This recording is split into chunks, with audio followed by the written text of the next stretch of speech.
आप देख रहे हैं नेट्रिक न्यूज, साहस सच कहने का। नमस्कार, आप देख रहे हैं नेट्रिक न्यूज। मैं हूं आपके साथ प्रेरणा तलवार। लोकसभा चुनाव में जीत दर्ज कराने के लिए हर कोई अपना दांव खेल रहा है। जैसा कि सब जानते ही हैं कि लोकसभा चुनाव में उत्तर प्रदेश सबसे बड़ा सूबा है। यूपी में सबसे ज्यादा सीटें होने की वजह से पार्टियों का ध्यान सबसे ज्यादा इसी प्रदेश पर होता है, और हो भी क्यों ना, सबसे ज्यादा सीटें भी इसी प्रदेश में हैं। कहा भी जाता है कि अगर लोकसभा चुनाव में अपने नाम का डंका बजाना है तो यूपी की ज्यादा से ज्यादा सीटें अपने नाम करनी होती हैं। दिल्ली की गद्दी पाने का सीधा रास्ता यूपी से होकर ही निकलता है, लेकिन ये रास्ता किसी टेढ़ी खीर से कम नहीं है। सभी पार्टियां इस सीट पर अपना जोर आजमाने से पीछे नहीं हटती हैं। सभी पार्टियों का सीट पर हमेशा ही अपना सबसे दमदार उम्मीदवार उतरने के लिए तैयार रहता है, और उसका रिकॉर्ड भी बना हुआ है।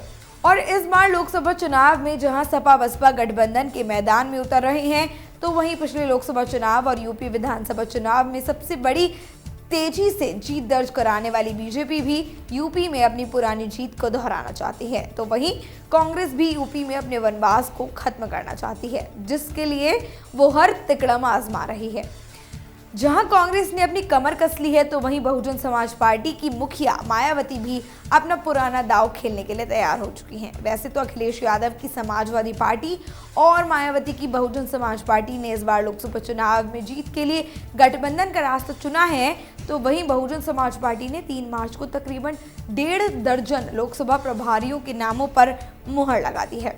हालांकि अभी बहुजन समाज पार्टी ने फाइनल लिस्ट जारी नहीं की है, लेकिन प्रभारियों के नामों पर सहमति बन चुकी है, जिसे देखने के बाद ये साफ हो गया है कि मायावती एक बार फिर लोकसभा चुनाव में अपना ट्रम्प कार्ड खेलने का मन बना चुकी हैं। आम चुनाव 2019 के लिए बसपा सुप्रीमो ने अभी तक जितने भी लोकसभा प्रभारी घोषित किए हैं, उनमें सबसे बड़ी तादाद ब्राह्मण समुदाय के नेताओं की है, और बसपा में माना जाता है कि जिन्हें लोकसभा प्रभारी बनाया जाता है वही उम्मीदवार होते हैं। बसपा के लिए पश्चिम यूपी की तुलना में पूर्वी उत्तर प्रदेश थोड़ा कमजोर माना जाता है, और ऐसे में मायावती ने ब्राह्मण कार्ड खेलकर बड़ा दांव चला है। दरअसल उत्तर प्रदेश में ब्राह्मण कार्ड चलने के पीछे बसपा सुप्रीमो अपनी पहली रणनीति पर ही काम कर रही हैं, और जिसे वो पहले आजमा भी चुकी हैं, और जिसमें उनको कामयाबी भी हाथ लग चुकी है। आपको बता दें कि 2007 के यूपी विधानसभा चुनाव और 2009 के लोकसभा चुनाव में बसपा प्रमुख मायावती ने दलित ब्राह्मण गठजोड़ का बड़ा खेल खेला था, और जिसका फायदा भी खूब हुआ था।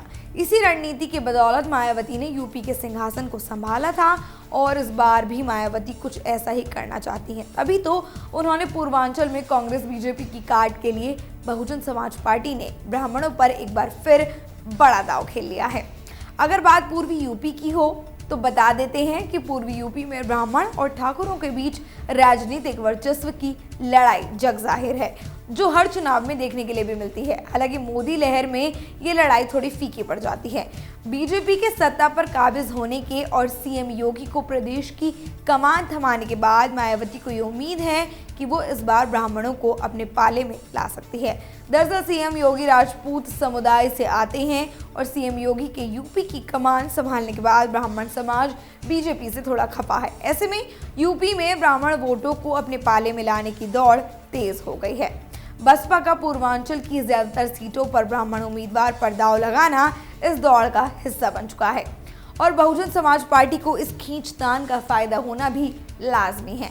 सत्ताधारी बीजेपी के अलावा कांग्रेस ने भी अपना सारा दम यूपी में लगा रखा है, और कांग्रेस यूपी में अपनी जीत के लिए हर मुमकिन कोशिश भी कर रही है।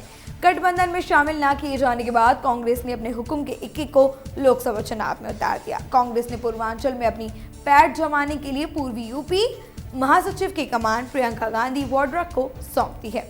तो फिलहाल तो लोकसभा चुनाव में ये देखना काफी ज्यादा मजेदार होने वाला है कि क्या ब्राह्मण कार्ड बहुजन समाज पार्टी के जीत का सपना पूरा करता है, या एक बार फिर बीजेपी ब्राह्मण कार्ड को अपने पाले में शामिल कर लेगी।